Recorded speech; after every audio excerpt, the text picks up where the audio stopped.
Well, hello and welcome to another episode of The Mark Medley Show.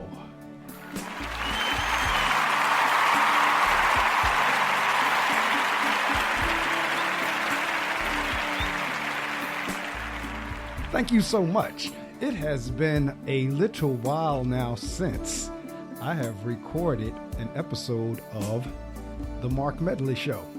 I have broadcast my weekly radio show, which is heard on Saturday mornings from 6 o'clock a.m. to 9 o'clock a.m. on 88.7 FM here in North Jersey and web streamed around the world on gobrave.org. But I have not recorded an episode of the podcast in a good while now. But it is ever so fitting that I use all of my platforms to get the word out. As a matter of fact, the title of this particular episode is November 5th is just a few days away. Now, while I know it is July 8th, but truth of the matter is November 5th is only a few days away. And November 5th, 2024 could change the landscape of the world depending on who is elected. Because November 5th, if you haven't figured out or wondering, Mark, well, why are you talking about November 5th? November 5th is election day, where we have the opportunity to elect the President of the United States. And this year, as you know, the two candidates are Joe Biden and Donald Trump. Now, this is where the issue comes in, because, see, this is bigger than a Republican-Democratic thing. This is beyond Republicans and Democrats. This is what people need to understand. This is what people need to see. This is beyond just party politics. This has morphed over the last few years into something much larger, way much larger. We just had the Supreme Court rule in such a way that whoever sits in the chair of President of the United States in the White House will, for the most part, have the opportunity to be, quote unquote, a king or a dictator and do whatever he or she wants to do, and for the most part will be able to claim immunity. That's what, for the most part, the ruling has done from the Supreme Court, that it has given that one person that much power. Now, the reason folks came over and we set up our legislature the way that we had done, the way our power structure in the United States, the way that we did, is because that's what they were running away from. That's why they came over here to begin with. I mean, you want to talk about immigrants, because immigrants is a big part of the dialogue, a big part of the debate, a big part of the conversation. You want to talk about immigrants, truth be told, the folks that came to this country, they were immigrants, and they immigrated across the seas because they did not like the way they were being ruled where they were. Hence, they came over. It was not called the United States at that time because it wasn't formed up. But they came over to another country so they can put things in order, that they would not be ruled by one person. And now here we are in a situation based on what, in my view, is a corrupt Supreme Court, who was put there by a corrupt person to begin there, the majority of them now, ruled in such a manner that a person could get in there and have that much power. It is counter, it is anti to what the country, the Constitution, everything that was put together, the whole breaking out of, the Congress, Senate, Supreme Court, President, the way it was broken out between the three branches. Now all of that stands to be disrupted because of this one, in my mind, evil person who has infiltrated and had now set free a whole bunch of evil people. Because that's just, at the end of the day, that's what it is. Just hateful, just evil that has come out over the last few years. Things that what people felt and thought, now that was unleashed because of this one individual who is just obnoxious to, in his niece's own words, has not one redeeming quality. Now, for one, I never give up on any human being. And as far as I'm concerned, as far as Donald Trump is concerned, as a human being, he's a human being. His ideology, his views, his philosophies, his behavior, his actions, that's what I hate. And the thing is, he's unleashed that in many, many more people. You have people out there who honestly think someone's taking something from them, and that with Donald Trump in the seat, they're going to get that something back. They honestly think they're going to get their piece of the pie because Donald Trump is in the White House. And there is nothing more further from the truth, because Donald Trump could care less about these so-called followers of his. He cares about no one but himself. And he will do whatever he needs to do for himself. So if that means use you, follower, then so be it. If that means start an insurrection, then so be it. If that means turn on my vice president, then so be it. At the end of the day, this man is a narcissist to the extreme. To the second, third, fourth, and fifth power, whatever exponent you want to put in there, this man is that. And yet you have folks who are willing to put that in the leadership role. That's where the problem comes in, that you're willing to put that type of person in the leadership role. Now, let me tell you why this election is so important.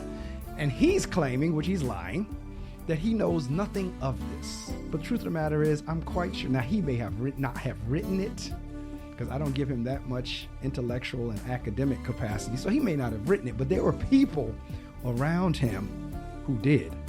And they call it the Project 2025 agenda. Now, I'm giving you the Cliff Notes version. I'm giving you the bullet points, because the whole agenda is multiple pages, many pages.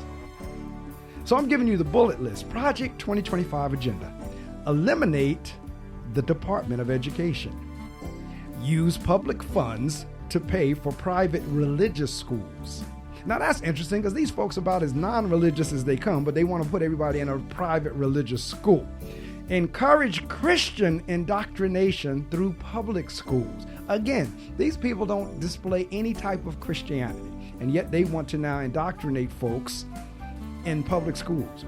Dismantle civil rights and DEI protections in all levels of government. Now, DEI is diversity, equity, and inclusion. Eliminate no-fault divorce. Total ban on abortions regardless of viability or health of the mother. Ban all contraceptives. Ban African American and gender studies in all levels of education. Tax cuts for major corporations and 1% while increasing taxes on the rest. Eliminating unions and all worker protections. Eliminating all climate protections. Encourages Arctic drilling since the ice caps are melting. Eliminating regulations of big business and oil. Raise retirement age. Eliminate Social Security for the elderly and disabled. Promote capital punishment and the speedy finality of such sentences. Condemn single mothers while encouraging a quote-unquote traditional family. Only recognize traditional families by overturning Obergefell versus Hodges and attempts to eliminate the LGBTQIA community. Dismantling the FBI and Homeland Security. Use of the military to break up protests. Eliminating Head Start and the free discounted school lunch program. Banning books and curriculum regarding slavery. Forcing immigrants to be deported or held in camps, and ends birthright citizenship. Banning Muslims from entering the country. Dismantling the FDA, EPA, NOAA, and more. Continue to pack the Supreme Court with extreme far-right judges. Now, if this doesn't cause folks to vote, I don't know what will. As a matter of fact, every last one of those people who are impacted in these various groups, like the unions, school teachers, the religious organizations, senior citizens, LGBTQIA, folks who work for the FDA, the EPA, the NOAA, folks who work for the Department of Education, any individuals that's going to be impacted by this need to be voting in droves.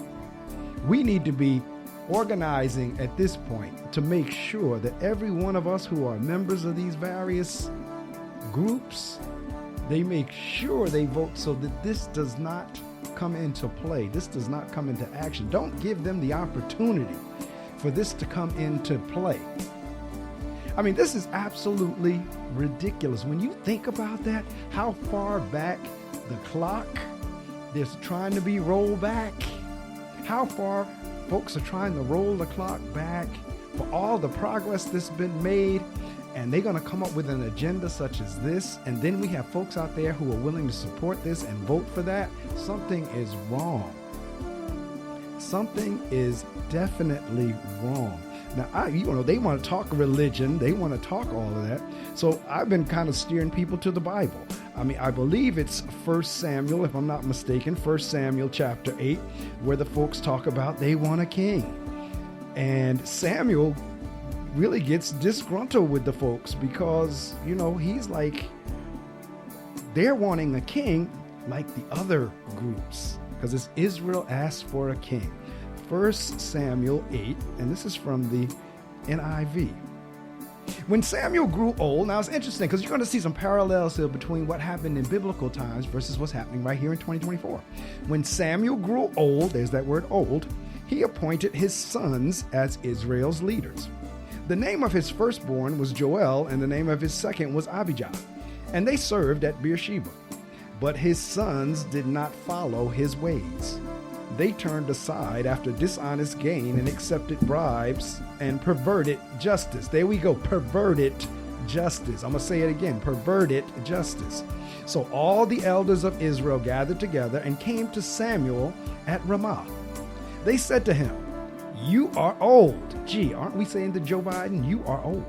"You are old, and your sons do not follow your ways. Now appoint a king to lead us, such as all the other nations have." But when they said, "Give us a king to lead us," this displeased Samuel. So he prayed to the Lord. Now, see, they're talking about Christian indoctrination. So I tell you what, that's why in this episode, we go into the Bible. And the Lord told him, "Listen to all that the people are saying to you. It is not you they have rejected, but they have rejected me as their king, as they have done from the day I brought them up out of Egypt until this day, forsaking me and serving other gods. So they are doing to you. Now listen to them, but warn them solemnly, and let them know what the king who will reign over them will claim as his rights." All right, now, God told Samuel to warn them. All right, fine, you asking for a king, but this is what's going to happen if you get that king. Samuel told all the words of the Lord to the people who were asking him for a king. He said, "This is what the king who will reign over you will claim as his rights. He will take your sons and make them serve with his chariots and horses, and they will run in front of his chariots. Some he will assign to be commanders of thousands of commanders of 50s, and others to plow his ground and reap his harvest, and still others to make weapons of war and equipment for his chariots. He will take your daughters to be perfumers and cooks and bakers. He will take the best of your fields and vineyards and olive groves and give them to his attendants.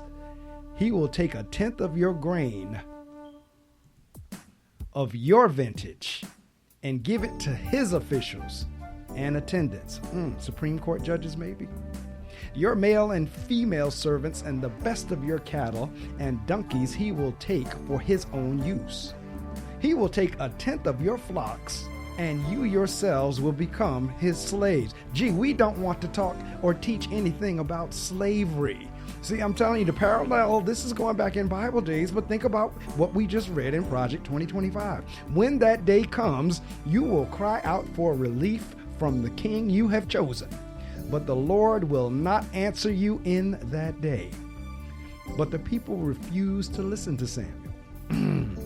Trump followers, hello. No, they said, we want a king over us. Then we will be like all the other nations, with a king to lead us and to go out before us and fight our battles. When Samuel heard all that the people said, he repeated it before the Lord. The Lord answered, listen to them and give them a king. Then Samuel said to the Israelites, everyone go back to your own town. Now that's in the Bible. I just read that. That's 1 Samuel chapter 8. And I encourage everyone, don't believe me, go to a Bible, find a Bible. Since we're going to be so religious, since we're going to be indoctrinating the Christian principles in public schools, since we're going to be doing all these different things, go back to the Bible. Go read 1 Samuel chapter 8 for yourself and parallel it to Project 2025 and to what's going on today in 2024. Now, I referenced this when we had the elections back in 2016. I went to this same chapter, same verses. And sure enough, you know what those 4 years were like when this man was in the chair. I am convinced, and there's no scientific evidence of this. This is just me. I am convinced that the pandemic, that COVID-19 would not have hit had this man not been in the chair. Had this man not been president of the United States, I am a firm believer that we would not have had COVID-19. Just his negative energy alone brought to me. Now, I know, like I said, there's nothing scientific. I got it. I get it. This is just me. This is just your host, Mark Medley. But I just, in my heart of heart, in my spirit of spirits, do not believe we would have COVID-19 if Hillary Clinton had been president. Had Donald Trump not been president, I do not believe we would have had COVID-19. They say God works in mysterious ways. Yes, God does. So why would we put ourselves in a position to be damaged yet again by giving this man another 4 years? I don't understand all these judges. I don't understand all these different court cases that everybody's pussyfooting around with. Every time you turn around, this has been suspended. This date has been moved out. This has caused this. The man is convicted for 34 different felonies. 34. And we have yet to get anything from that. Now, see, again, in this particular episode, I have not done one in a little while, but you and I both know if that were an African-American male, would have been behind bars. And Trump has been able to skate, he's been able to skirt, and you have all these minions that's supporting that and working with that and making that happen. Now, I don't know what he has on all of them, if anything. All I know is mighty strange that all these court cases are getting turned into chaos, and in the meantime, time is going by. So I don't know. That's just me. That's my thoughts. This is another episode of the Mark Medley Show. You can agree, you can disagree. It really doesn't matter. These are my views. These are my thoughts. This is my podcast. So again, we really need to make sure we get our souls to the polls on November 5th. We need to start encouraging folks now. Because don't think for 1 second that your vote does not count. I mean, I've seen all kinds of memes. One of them says, if your vote didn't count, why would they be fighting so hard to take it away from you? Don't think for 1 second that your vote does not count, because it does. Do not get into the mind that says, I'm just one person, just one vote. No, we need every vote to defeat this evil that's coming among us. That's all that is. If you read that Project 25, that's all that is evil. Project 2025, and you know what? I'm going to go through that again. I'm going to take a little bit of time because I haven't done a podcast in a while. So I'm taking my time on this. And if you've listened this far, thank you so much. And please share it. Share it as far and wide as you can. I don't care if it goes to the folks who wrote Project 2025. I don't care if it goes to them. But here we go again. Project 2025 agenda. Eliminate the Department of Education. Eliminate. Listen, look at all these words that's eliminated. Use public funds to pay for private religious schools. Okay, fine. Make sure you read 1 Samuel chapter 8. Encourage Christian indoctrination through public schools. I'm going to say again, make sure you read 1 Samuel chapter 8. Dismantle civil rights and diversity, equity, inclusion protections in all levels of government. Eliminate no-fault divorce. Now, if I'm lawyers, I'd be fighting that one because we up at a 50-60% divorce rate, and the second marriage rate is about 80% divorce rate. So if I'm lawyers, I'm fighting that. Eliminate no-fault divorce. Total ban on abortions regardless of viability or health of the mother. Ban all contraceptives. Ban African American and gender studies in all levels of education. Now, this has always gotten me too. How is it that we are so afraid of our little Caucasian children being traumatized because they have to learn about slavery in comparison to the African Americans and the black people who actually endured it and lived it when it was in force? Tax cuts for major corporations while increasing taxes on the rest. Eliminating unions and all worker protections. Now, anybody, I've been in unions before. I work with unions in terms of as an African American, or shall I say as an administrator or as a principal. I work with the teachers union. But if I'm in any kind of union in the country, we're going to be voting against this because you're talking about eliminating unions and all worker protection, eliminating all climate protections. We are in an absolute heat wave right now. The country feels like it's melting. It is 86 degrees where I am right now, going up to 92 degrees as a high where I am right now. And this is going to be days on end. And they're talking about eliminating all climate protection. Encouraging Arctic drilling since the ice caps are melting. Eliminating regulations of big business and oil. We're going to take regulation away. They can do what they want to do. Raise the retirement age. Now, I don't know about you, but 65 ought to be it. Now, how much more do they want folks to work? Because this is what happened. You raise the retirement age, people ain't gonna be able to retire. They just gonna die. That's what they're wanting. Eliminate Social Security for the elderly and the disabled. Now, Social Security, that's money they've taken out of your check the entire time you've been working. That's money that's been coming out of your check that's been set aside for you. Now they want to take that away. Promotes capital punishment and the speedy finality of such sentences. Trust me when I tell you, as I said earlier, if Donald Trump were a black man, Donald Trump would have been behind bars. Condemns single mothers while encouraging a traditional family. There is no such thing as a traditional family right now. Promotes or only recognize traditional families by overturning Obergefell and Hodges in attempts to eliminate the LGBTQIA community. That entire community needs to be voting against Donald Trump. The entire community, not one. There should not be one LGBTQIA person in that community voting for Donald Trump. Dismantling the FBI and Homeland Security. Use of the military to break up protests. Eliminating Head Start and the free discounted school lunch program. Banning books and curriculum regarding slavery. Gee, that's interesting. Like I said before, it's more traumatizing for Caucasian kids to learn about slavery than it is for the children and families who actually endured it. Forcing immigrants to be deported or held in camps. Listen to that word, camps. And ends birthright citizenship.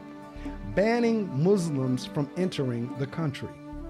Dismantling the FDA, EPA, NOAA, and more. So in other words, we have no regulations, no laws. We don't have anything in our food, anything in our drugs. Pack the Supreme Court with extreme far-right judges. That already began when he was in the seat before.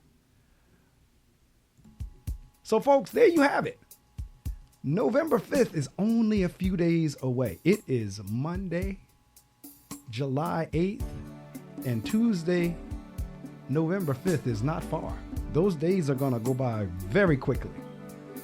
Set in your mind right now that you are going to vote, and you make sure you vote against this Project 2025 agenda. Because if you don't, there is no way you could just like go back to that passage. Go back to that 1 Samuel passage where God says the people are going to come and they're going to complain and want relief from that king, and I'm not going to hear them. They're going to be crying out to relieve us from this king. And I'm not going to hear them. You put Donald Trump back in that seat, exactly what's going to happen. And to be honest with you, I would not blame God. I would not. I would not blame God, not one bit, if we put this man back in the seat and he did everything that he said he was going to do, and they carried out this 2025 project or Project 2025 agenda, and God turned around and said, I will not hear you. I would not blame God one bit. All right, this is Mark Medley. My website is markamedley.com, markamedley.com. That is the portal to everything. Not only do I record this podcast, but I'm heard live each Saturday morning from 6 o'clock a.m. to 9 o'clock a.m. Eastern Time. I stream all around the world on gobrave.org, GOBRAVE.org. In the northern New Jersey area is 88.7 FM. And again, you can catch me there on Saturdays. But this is an episode of the podcast, which is the Mark Medley Show. The radio show is The Reading Circle. Two different things. And people in 2024, they get actual radio and podcasts. They get them confused or they use them interchangeably. But this is the podcast, and I'm so appreciative and pray that you've listened this far. Please share it, get the word out, let the masses know what this Project 2025 is about. Because, see, this is what folks know. People don't read. They know the average American don't read too much. So as long as it's written on paper, they can pretty much know. Folks are not going to know what it is, and before you know it, we're blindsided and hit. So please share it. Look up. Google. We have so many resources now. You have AI, you have the search engines, Google and Bing and all these other search engines. Look up Project 2025. See what it's all about. See what we stand to lose. See what we stand to lose if you don't get out there and vote. Again, I thank you for listening. Have a wonderful rest of your day or evening whenever you are listening to this podcast.